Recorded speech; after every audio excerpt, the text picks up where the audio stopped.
आगे बढ़ेंगे। संभल के एसपी सांसद की मुश्किलें बढ़ती जा रही हैं। आज जियाउर रहमान बर्क से एसआईटी पूछताछ करेगी। सदर जफर अली ने हिंसा मामले में जियाउर रहमान बर्क का नाम लिया था। क्या था पूरा मामला, इस रिपोर्ट में देखिए।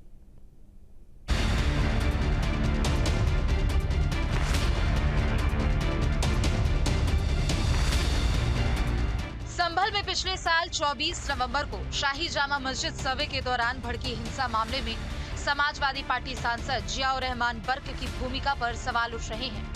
पुलिस की जांच में एक के बाद एक सच सामने आ रहा है। जामा मस्जिद सर्वे के विरोध की साजिश में घिर चुके संभल के सांसद जियाउर रहमान बर्क का बच पाना अब मुश्किल ही नहीं, नामुमकिन लग रहा है। पुलिसिया जांच में जब कॉल डिटेल्स खंगाली गई तो एसपी सांसद जियाउर रहमान बर्क की भूमिका पूरी तरह संदिग्ध निकलकर सामने आई है। संभल हिंसा मामले में गिरफ्तार शाही जामा मस्जिद इंतजामिया कमेटी के सदर जफर अली ने पुलिस पूछताछ में स्वीकार किया है कि हिंसा से पहले और बाद में एसपी सांसद जियाउर रहमान बर्क पल पल की जानकारी ले रहे थे। जानकारी के मुताबिक सांसद जियाउर रहमान बर्क ने 23 नवंबर को रात 12:32 पर फोन कॉल पर कहा था कि मैं संभल से बाहर हूँ, सर्वे नहीं होने देना है, इसके लिए लोगों को इकट्ठा किया जाए, साथ ही सर्वे का पुरजोर विरोध किया जाए। इसके बाद संभल में हिंसा हुई, इसके बावजूद भी सांसद संपर्क में बने रहे। इतना ही नहीं, 25 नवंबर को सांसद के कहने पर ही पुलिस पर फायरिंग करने का आरोप मढ़ा गया था। दरअसल शाही जामा मस्जिद के सदर जफर अली को संभल में हिंसा भड़काने के मामले में 23 मार्च को अरेस्ट कर लिया गया था। उनकी जमानत अर्जी बीते शुक्रवार को भी खारिज कर दी गई थी। शासकीय अधिवक्ता हरिओम सैनी ने पूरे मामले में मीडिया को बताया कि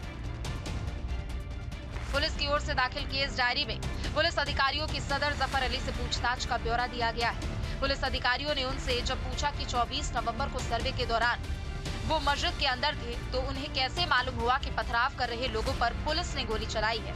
इस पर उन्होंने कहा कि सांसद जियाउर रहमान बर्क के कहने पर उन्होंने ऐसा कहा था। यानी अब पूरे प्रकरण की परत दर परत सच्चाई बाहर आने लगी है। ये पहला मौका नहीं है जब बर्क इस तरह के मामले में फंसे हैं। इससे पहले भी उन्हें बिजली विभाग ने बिजली चोरी का नोटिस दिया था।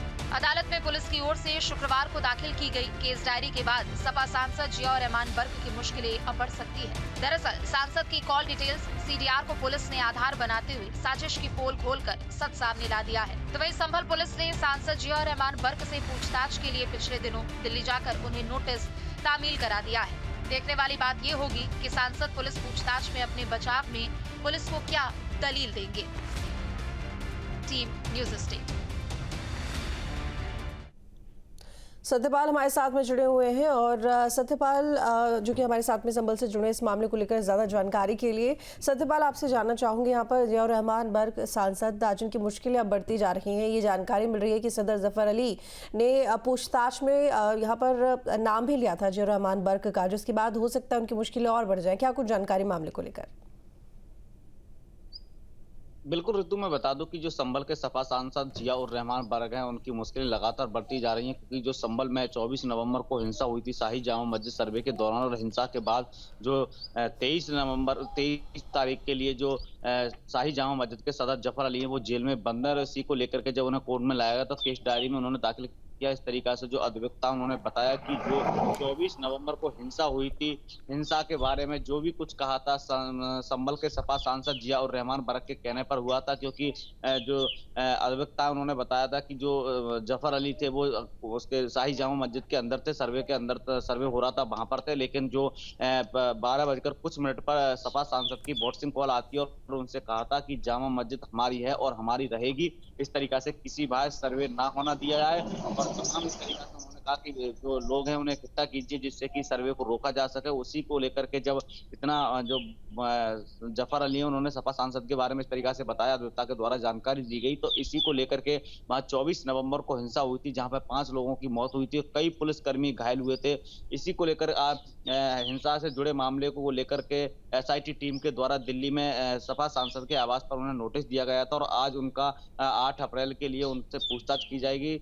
उनका नोटिस में टाइम दिया गया था और आज जो संभल के सपा सांसद है जियाउर रहमान, उनसे आज संभल में कोतवाली से पूछताछ की जाएगी। तो इसी को लेकर कहीं न कहीं सूत्रों से माने तो इनके कहीं न कहीं बड़ी कार्रवाई, बड़ी मुश्किल हो सकती बढ़ सकती है, क्योंकि इस तरीक़ा से हिंसा से जुड़े को लेकर के पूरा मामला सामने आ गया है। तो कहीं न कहीं क्योंकि संभल पुलिस की तरफ से पहले ही जो हिंसा हुई थी उसमें मुख्य आरोपी थे जो संभल के सपा विधायक इकबाल महमूद के बेटे सोहेल हैं, वो भी मौजूद थे, क्योंकि वहाँ पे अधिवक्ता ने कहा था कि जो संभल के सपा विधायक के बेटे इकबाल महमूद हैं, वो कभी जामा मस्जिद पर नमाज पढ़ने नहीं आए, तो 24 नवंबर को क्या करने आए थे।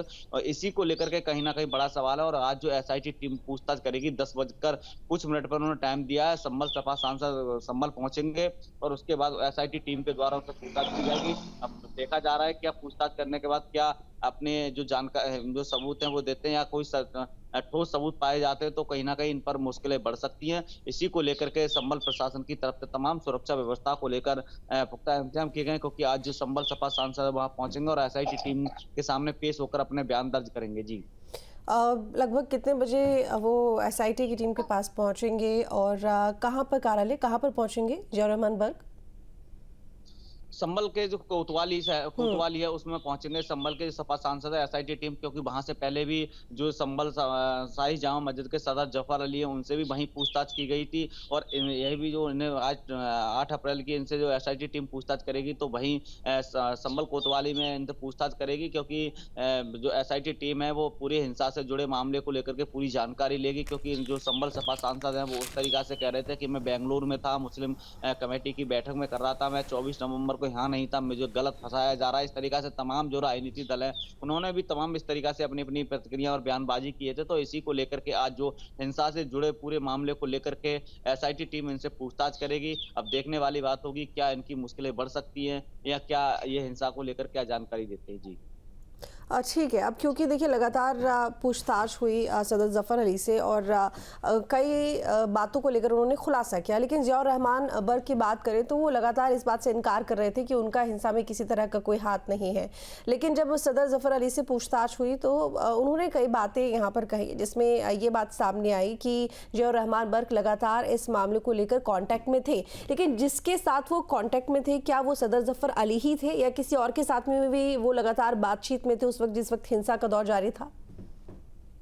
अभी तक जो मामला सामने आया वो सिर्फ शाही जामा मस्जिद के सदर हैं जफर अली, उनके द्वारा बताया गया कि जो व्हाट्सएप कॉल करी थी रात्रि में 12 बजे 23 नवंबर के लिए 12 बजे कुछ मिनट पर कॉल की थी कि इस तरीका से 24 नवंबर को शाही जामा मस्जिद का सर्वे होना है, उसको सर्वे ना होने दिया जाए। तो इसको लेकर जो केस डायरी में उसमें दाखिल किया था, जो अधिवक्ता उनकी तरफ से बताया गया था कि 12 बजकर कुछ मिनट पर जो जफर अली है उनके द्वारा उनके पास कॉल आती है सपा सांसद की इस तरीका से सर्वे ना होने दिया है। 24 नवंबर का 23 नवंबर रात्रि में 12 बजे बात हुई थी इनसे लेकर के, और तुम एक पीस कमेटी बैठक करो जिससे कि कोई भी अगर जानकारी हो, जैसे कि 24 नवंबर को सर्वे होनी है तो उसको लेकर तमाम इसी उनके इन्होंने जो अधिवक्ता उन्होंने कहा था कि जो जफर अली ने जो भी कुछ किया था वो संभल सपा सांसद जियाउर रहमान बर्क के कहने पर किया था। हिंसा भड़काने की बात की जाए चाहे सर्वे रोकने की बात की जाए, तो इसको लेकर के पूरी तरीका से जो भी जानकारी दी अधिवक्ता ने वो कहा था कि जो जफर अली ने दाखिल किया है इस तरीका से, तो कहीं ना कहीं जो माना जा रहा है क्योंकि संभल प्रशासन की तरफ से